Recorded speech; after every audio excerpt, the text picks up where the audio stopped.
Para conversar com a gente agora, advogado, especialista em infraestrutura, o Fernando Vernalha, que tem figurado como coordenador jurídico e legal advisor de importantes projetos de infraestrutura no país, como, por exemplo, a privatização da SEDAI.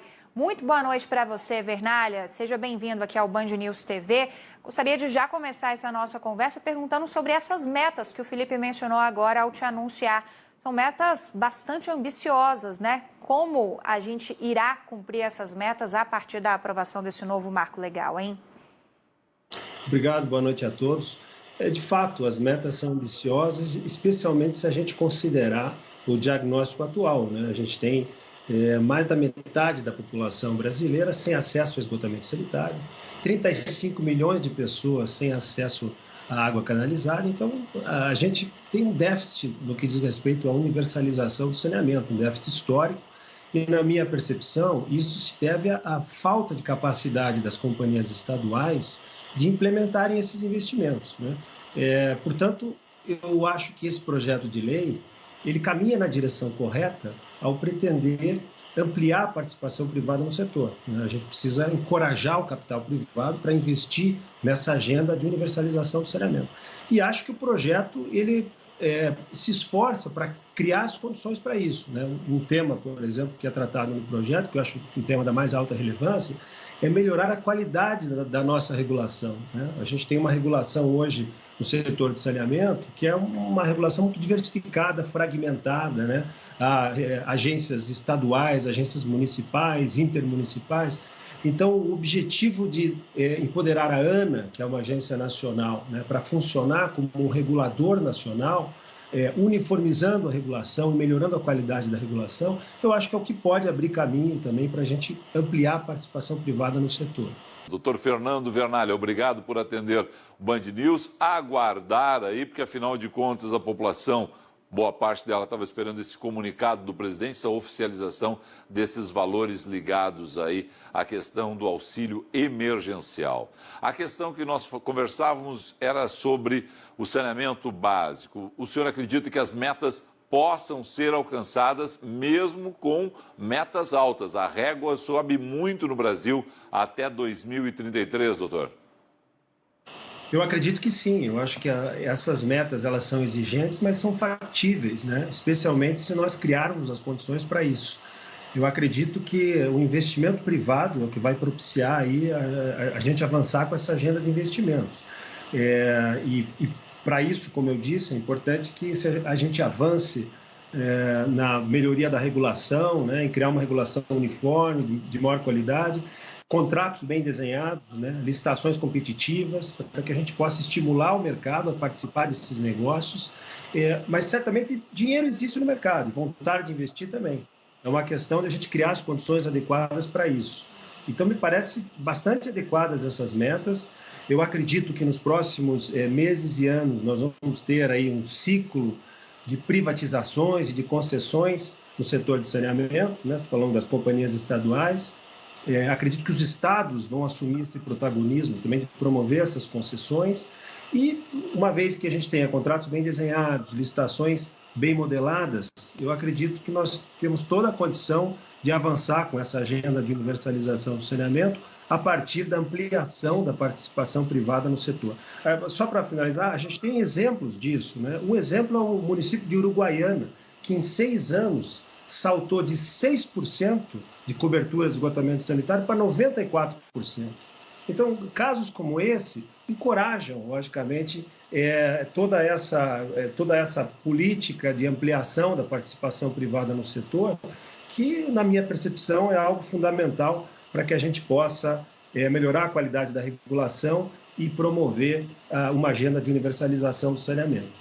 Doutor Vernalha, acho que uma das principais preocupações em relação ao marco legal, apesar de todo mundo comprar muito essa ideia, com expectativas muito positivas de melhorar o acesso da população em geral, é justamente aqueles municípios ali dos confins do Brasil. Como assegurar que eles vão representar atratividade também para o mercado privado? Porque, afinal de contas, os maiores gargalos estão justamente onde, até o momento, ainda não houve atenção do poder público em relação a essa questão básica que é o saneamento.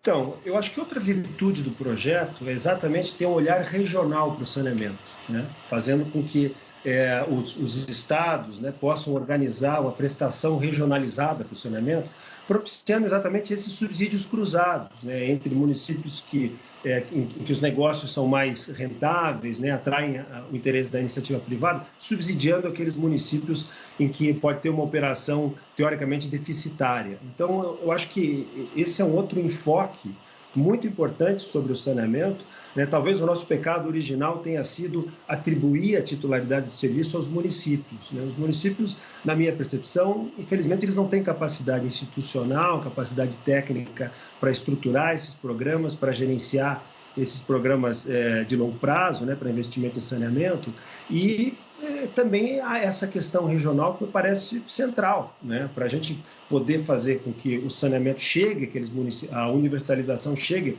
àqueles municípios menores, né, que não tem escala para colocar de pé um negócio que atraia o interesse do mercado. Acho que tem que ter uma abordagem regional. E, volto a dizer, essa é outra virtude do projeto de lei, né, que dá ênfase a essa prestação regionalizada do saneamento. Para quem não entendeu esse regionalizada, poderão ser formados consórcios de municípios, já pode, né? Mas poderão, né, os municípios fazer consórcios e a partir disso, inclusive, transformar em algo mais atrativo para os investidores, sejam eles públicos ou privados, né, a disputa, né, por essa concessão.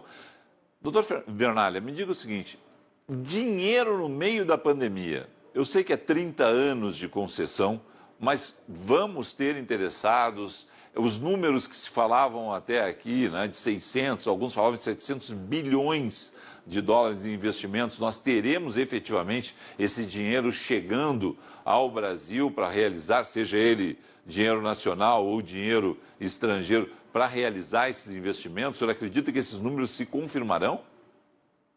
Eu acredito que sim.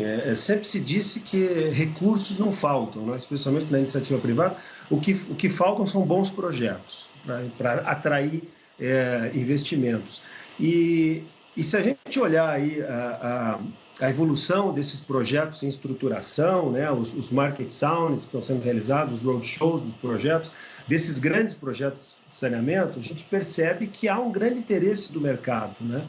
Então, pelo menos até aqui, o que se percebe é que, apesar do contexto que a gente vive, do contexto difícil, né, da crise em função da pandemia do novo coronavírus, me parece que, enfim, os negócios estão sendo retomados, o mercado está respondendo bem a essas sondagens de mercado que têm sido feitas pelos estruturadores, especialmente pelo BNDES, que está promovendo, que está estruturando esses grandes projetos a partir de convênios, né, celebrados com os estados. Eu acho que o mercado está respondendo bem. Eu tenho uma expectativa alta em relação a isso. É lógico que a gente vai ter ainda muito tempo, né, para que as licitações saiam, né, em relação a esses projetos. Algumas estão saindo já, né? A gente tem o caso de Alagoas, que a licitação está na rua já, mas no caso da SEDAI, ainda o projeto está em consulta pública. Mas daqui a algumas semanas é possível que haja a publicação do edital de licitação. Depois a gente vai ter também um tempo de divulgação da licitação, para que as empresas possam se preparar para participar da licitação. E assim vai ocorrer com outros projetos importantes também. Eu acredito que essa agenda ela vai acontecer independentemente da crise da pandemia. Essa é a minha expectativa, pelo menos. Doutor Vernalha, uma das críticas feitas a esse texto lá no Congresso Nacional, dos parlamentares que votaram contra o marco legal, foi de que lá fora, os países que já tinham adotado esse modelo de privatização estão voltando atrás em relação a isso.